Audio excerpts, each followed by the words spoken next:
আবুল হাসনাত আবদুল্লাহ, কুমিল্লা ৪। সরাসরি প্রশ্ন করুন। ধন্যবাদ মাননীয় স্পিকার।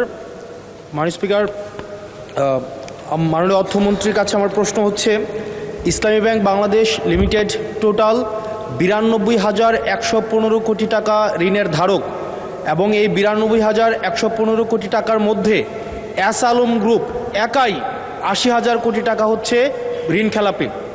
জনতা ব্যাংক থেকে বেক্সিমকো গ্রুপ একাই হচ্ছে 25,000 কোটি টাকা হচ্ছে ঋণ খেলাপি। এই ঋণ পুনরুদ্ধারের ক্ষেত্রে মানে এস আলম গ্রুপ এবং বেক্সিমকো গ্রুপের ঋণ পুনরুদ্ধারের ক্ষেত্রে এই অর্থ বছরে আপনাদের বিশেষ কোনো পরিকল্পনা আছে কিনা, আর 2 নম্বর প্রশ্ন আছে কিনা, এবং এস আলম গ্রুপকে তাদের এই ঋণ না পরিশোধ না করে কিভাবে আবার নতুন করে পুনর্বহাল করার চেষ্টা করা হচ্ছে, এটা নিয়ে সরকারের সাথে এস আলম গ্রুপের কোনো সমঝোতা হয়েছে কিনা এই বিষয়টি জানতে চাচ্ছি। মাত্র 30% টাকায় জমির মালিক হয়ে নতুন বাংলাদেশের গড়ে তোলার স্বপ্ন দেখা বাংলা বসতি। ধন্যবাদ মাননীয় মন্ত্রী।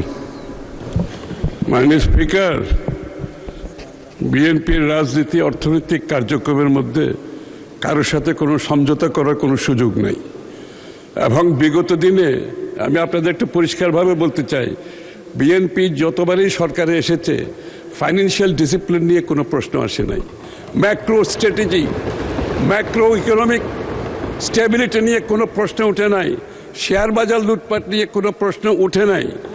সো বি অ্যাসিওর্ড, বিএনপির রাজনীতিতে অর্থনৈতিক পরিকল্পনায় সমঝোতার কোনো সুযোগ নাই, এবং যারাই ব্যাংক থেকে টাকা নিয়েছে পালিয়ে গিয়েছে সকলের বিরুদ্ধে মামলা হয়েছে, মামলা পার্সু করা হচ্ছে, এবং এটার জন্য আমরা বাইরে প্রফেশনাল ফার্মগুলোকে অ্যাপয়েন্ট করেছি এই টাকা দিয়ে যারা পালিয়েছে এগুলো রিকভারের জন্য।